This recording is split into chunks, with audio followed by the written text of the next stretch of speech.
안녕하세요. 한가람교회 성도 여러분. 오늘 하루도 하나님 말씀과 함께 동행하면서 은혜 누리는 하루가 되기를 소원합니다. 오늘 함께 보실 말씀은 민수기 10장 1절에서 10절까지 말씀입니다. 여호와께서 모세에게 말씀하여 이르시되 은나팔 둘을 만들되 두들겨 만들어서 그것으로 회중을 소집하며 진영을 출발하게 할 것이라. 나팔 두 개를 불 때에는 온 회중이 회막문 앞에 모여서 네 개로 나올 것이요 하나만 불 때에는 이스라엘의 천부장된 지휘관들이 모여서 네 개로 나올 것이며 너희가 그것을 크게 불 때에는 동쪽 진영들이 행진할 것이며 두 번째로 크게 불 때에는 남쪽 진영들이 행진할 것이라. 떠나려 할 때에는 나팔 소리를 크게 불 것이며 또 회중을 모을 때에도 나팔을 불 것이나 소리를 크게 내지 말며 그 나팔은 아론의 자손인 제사장들이 불지니 이는 너희 대대의 영원한 율례니라. 또 너희 땅에서 너희가 자기를 압박하는 대적을 치러 나갈 때에는 나팔을 크게 불지니 그리하면 너희 하나님 여호와가 너희를 기억하고 너희를 너희의 대적에게서 구원하시리라. 또 너희의 희락의 날과 너희가 정한 절기와 초하루에는 번제물을 드리고 화목제물을 드리며 나팔을 불라. 그로 말미암아 너희의 하나님이 너희를 기억하시리라. 나는 너희의 하나님 여호와니라. 성막 위로 구름을 이동시켜서 하나님의 임재를 보고 함께 이스라엘을 인도하기 원하셨던 하나님은 이제 이스라엘에게 나팔을 만들라고 지시하십니다. 나팔을 만들라고 지시하신 이유는 무엇일까요? 나팔은 사실 이스라엘 백성만이 아니라 어떤 종교적인 행사에서만이 아니라 주로 고대에서 쓰이는 곳이 있었습니다. 그것은 바로 군사들이죠. 신속하게 어떤 일을 해야 하고 또한 사람들을 모아야 할 때 그리고 긴 언어가 필요 없는 그런 일들, 어느 때였을까요? 군대가 전쟁할 때이죠. 그렇기 때문에 이 길고 그리고 크고 기이한 소리를 내서 모든 사람들이 들을 수 있고 들을 수 있을 뿐만 아니라 그 소리에 차별을 두어서 명령을 내리고자 할 때는 신속하고 정확하기 때문에 많은 사람들이 이 나팔을 사용해 왔었습니다. 이스라엘도 역시 이 오늘 지시하고 있는 은나팔 외에도 양의 뿔로 만드는 나팔을 아마도 이미 소유하고 있었을 것입니다. 하지만 양각 나팔과는 조금 다른 많이 다른 은나팔의 사용을 통하여서 이제는 이스라엘이 하나님께서 구름을 통하여서 갈 길을 지시하실 때 그리고 또 전쟁하게 될 때 어떻게 모이고 어떻게 신속하게 행동해야 되는지를 분명하게 이야기해주고 있는 것이죠. 그렇다면 어느 때에 이 은나팔이 사용이 되는 것입니까? 먼저 이 은나팔이 사용이 될 때는 크게 세 가지로 나눕니다. 백성 모두가 모여야 할 때, 또 지휘관들이 모여야 할 때, 그리고 행군할 때입니다. 온 백성이 모여야 할 때는 언제입니까? 무엇인가 온 백성이 다 듣고 즉각 행동해야 될 때 온 백성을 소집할 때이고요. 그리고 또 지휘관이 모여야 할 때는 언제이죠? 지휘관이 모여야 할 때는 이 백성들을 리드해서 이끌고자 할 때 백성들이 다 모일 필요는 없고 지휘관들에게만 알려서 이 지휘관을 통하여서 일을 이루려고 할 때 지휘관들이 모이게 되겠죠. 그 다음 우리가 앞에서부터 계속 살펴왔던 행군, 이것은 너무나도 중요합니다. 구름이 떠오름과 동시에 행군의 지시가 나게 되는 건데 구름을 보면 모두가 함께 이동하면 될 것을 나팔 소리를 통하여서 이들이 듣고 따르게 한다는 것은 무엇을 의미하는 것이죠? 한마디로 신속하게 보라. 보지 못한다면 들으라는 것입니다. 그래서 모든 백성이 하나 되어서 함께 즉각적으로 행동하기 위해서 필요한 것이 나팔인 것입니다. 그렇다면 광야를 지나지 않는 이 시대를 살지 않는 우리들에게 이 나팔은 무슨 의미가 되는 것일까요? 나팔을 만들라는 것이 아니라 이제 우리들이 나팔이 되라 하는 것입니다. 왜일까요? 하나님의 일은 가끔 신속하게 행해야 될 때가 있습니다. 또한 이 하나님의 뜻을 전달할 때는 아주 정확하게 전달해야 될 때가 있습니다. 이 교회가 맡겨진 여러 가지 역할들이 있죠. 예배, 교육, 구제, 선교, 그리고 전도입니다. 이 모든 역할들을 행할 때 한번 생각해 보시기 바랍니다. 혼자서 하는 것 없습니다. 모여서 합니다. 전도할 때도 모여서 함께 하나님의 뜻을 전해야 되는데 신속하고 정확하게 널리 전해야 됨을 이 나팔을 통해서 알려주고 있는 것이죠. 생명의 구원의 하나님이 우리 안에 있다는 것을 알려야 된다는 것입니다. 그뿐만 아닙니다. 우리가 교회 안에서 교제할 때에도 이 모임을 갖기 위해서는 우리가 서로가 나팔이 되어서 함께 모이자 해야 한다는 것입니다. 우리가 기억해야 할 사실은 있습니다. 교회에 특별히 중요한 예배와 같은 모임이나 어떤 절기 행사들은요, 사실상 우리가 모여도 되고 안 모여도 되는 것이 아니라 무조건적으로 모여야 됩니다. 그리고 또 역시 느리게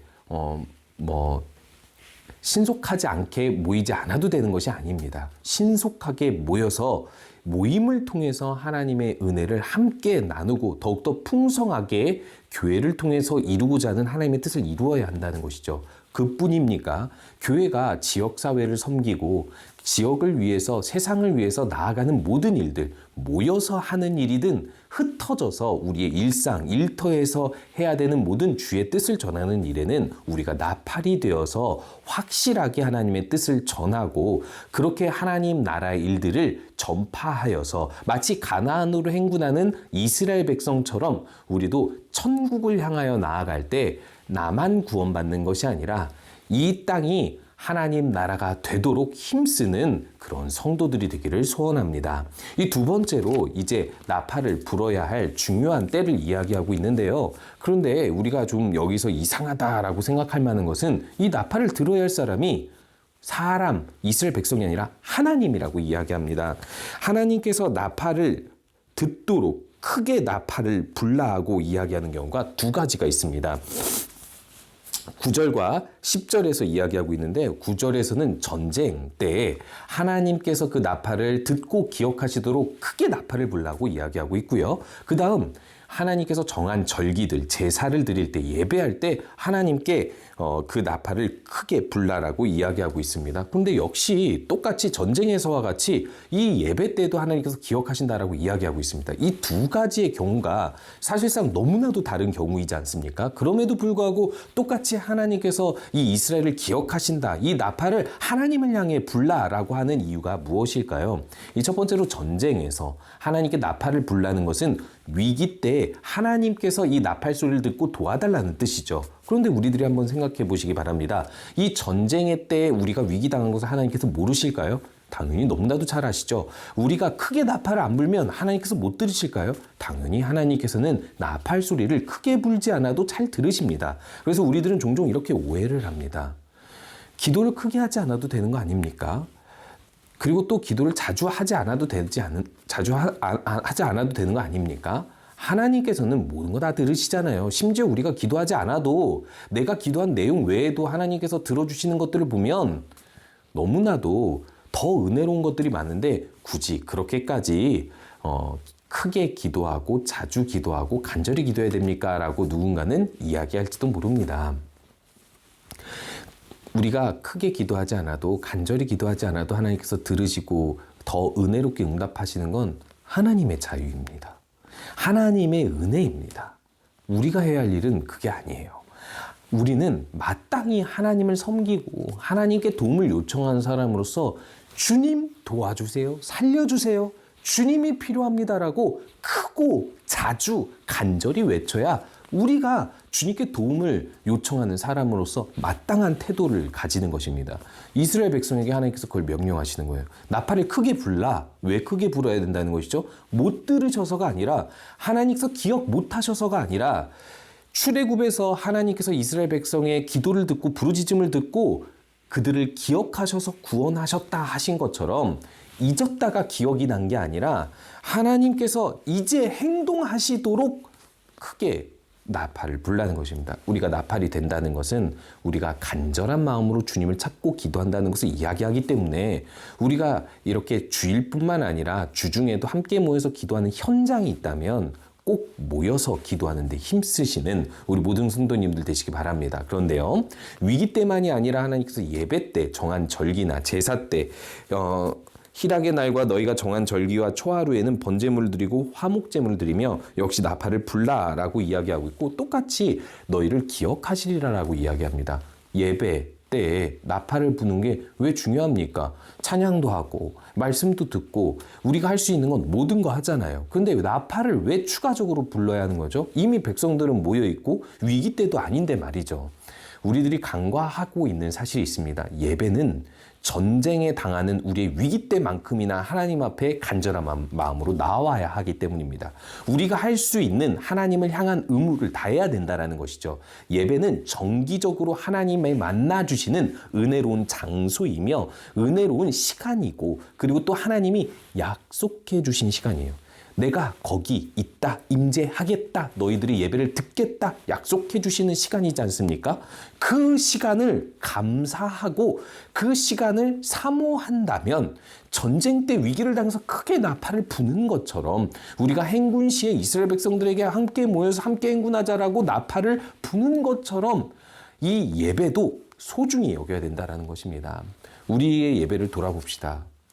일주일에 한 번 예배를 드리는 이 주일 예배를 그렇게 소중히 여기고 그렇게 간절한 마음으로 주님 앞에 나와 찾고 있습니까? 하나님께서 원하시는 예배는 바로 이런 자세입니다.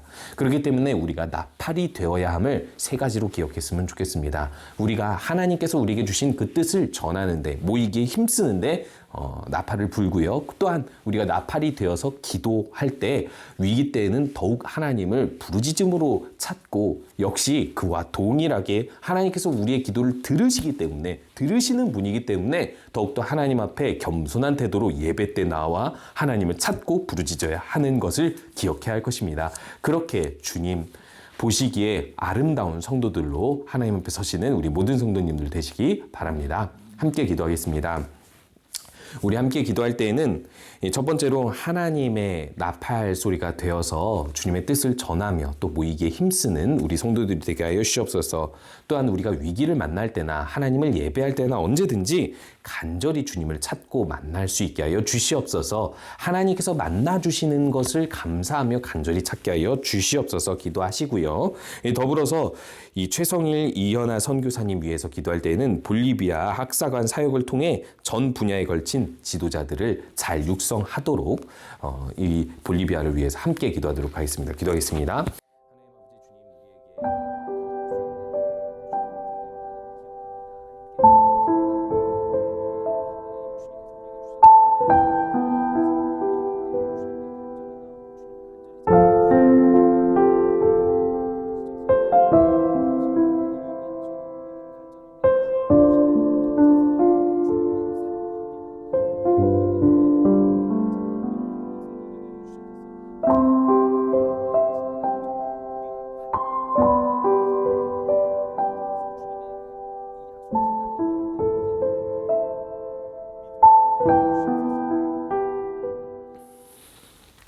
함께 기도하겠습니다.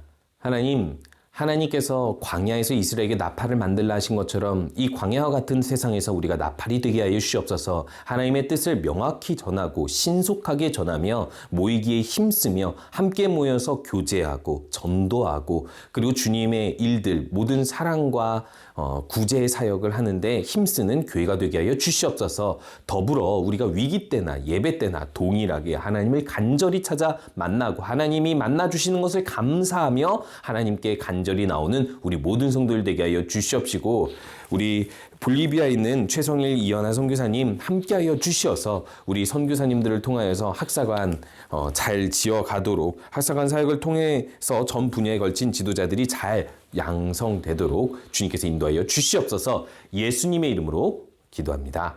아멘.